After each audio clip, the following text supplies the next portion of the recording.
25% 관세를 적용받으면 미국 판매 가격에서 이 현대차, 기아의 가격 경쟁력이 크게 떨어질 수가 있습니다. 현대차는 5조 7천억 원, 기아는 4조 원 등 현대차와 기아를 합쳐서 10조 원에 육박하는 부담이 생길 것으로 보이고 있습니다. 이러면 완전히 나가린다.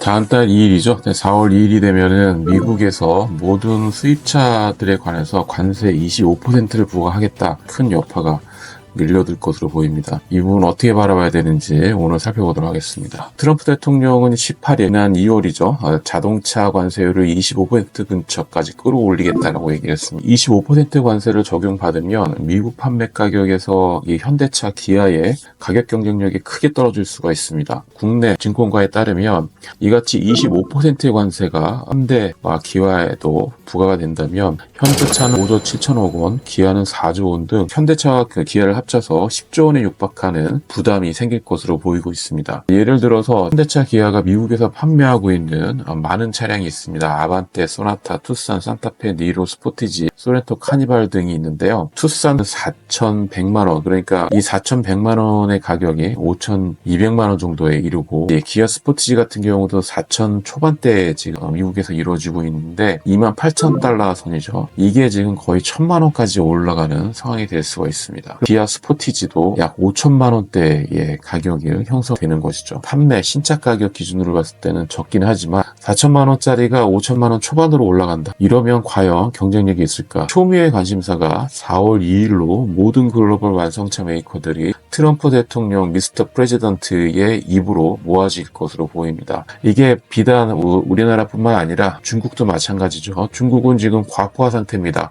차량을 어디다 내다 팔아야 되는데 내다 팔 곳이 지금 유럽도 막혀 있고, 중국 BYD를 비롯해서 과대 생산이 이루어진 이런 차량들도 미국 시장 진입이 어려운 상태가 되겠습니다. 지금 트럼프 대통령이 생각하는 것은 미국에서 생산을 해라, 미국에 공장을 짓고 미국이 생산을 하면 관세가 없는 것이지 않느냐, 이게 최종 목표입니다. 결국은 그렇다고 한다면 전기차 판매량을 줄이고 하이브리드 판매를 많이 늘릴 수밖에 없는 그런 상황이 될 가능성이 높아지고 있습니다. 지금 현대차 IR에 따르면 산타페 하이브리드는 지난해 3월부터 미국 엘라바마 공장에서 생산을 하고 있습니다. 지난 생산량은 21,398대인데요. 산타페 하이브리드 생산량을 올해 10만 대 수준까지 늘려고 할 내용이 되겠습니다. 결국은 이제 이렇게 미국 관세 25% 부과뿐만 아니라 전기차 보조금 폐지 자체까지도 지금 거론되고 있는 상황이기 때문에 현대차 그룹은 상당히 큰 타격을 얻을 것으로 보입니다. 특히나 이제 트럼프 행정부가 배출가스 규제 완화까지 들고 오고 있는 상황이기 때문에 전기차 판매량이 보조금이 줄면서 배출가스 규제 완화까지 이어진다면 결국은 내연기관으로 돌아설 가능성이 큰데요. 그런데 고효율 내연기관, 즉 이제 하이브리드 차량에 대한 수요가 계속 늘 것이라고 하는 그런 판단이 이어지는 이유가 되겠습니다. 국내에는 이 자동차 산업이 모든 산업들과 연결되어 있기 때문에 이 4월 2일이 지금 주목되는 이유가 여기에 되겠습니다. 미국에서 지금 판매되고 있는 차량들의 가격을 내심 살펴보게 된다면요.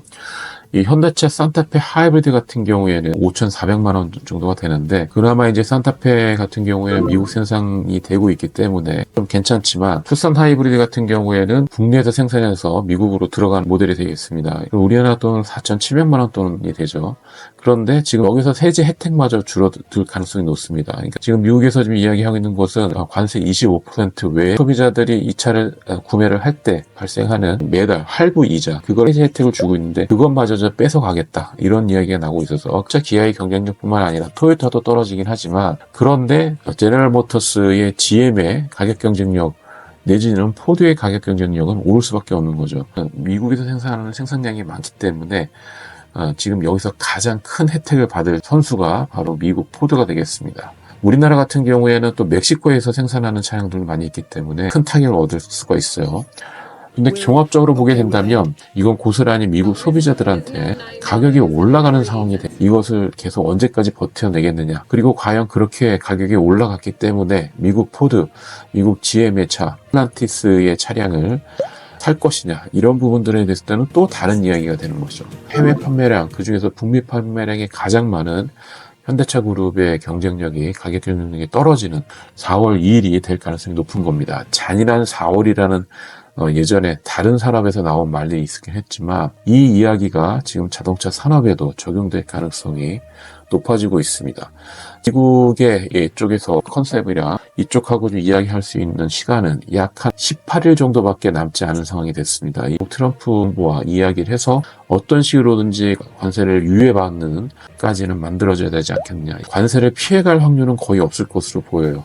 그래서 관세를 유예하는 방식으로 돼서 그 기간 동안에 어떠한 전략적 판단을 현대차 그룹이 해야 되는 그런 시간적 얻을 수 있는 그것만이라도 지금 이어져야 되는 것으로 보입니다. 당장 4월 2일 날 진행이 된다면 예를 들어서 멕시코에서 생산한 차량을 빠르게 4월 2일 전까지 국산이나 아니면 멕시코산의 부품들까지도 미국으로 빨리 지금 보내는 그 작업만이라도 해야 되지 않겠나 싶습니다. 네, 오늘 여기까지 마치도록 하겠습니다. Very little flexibility once we start.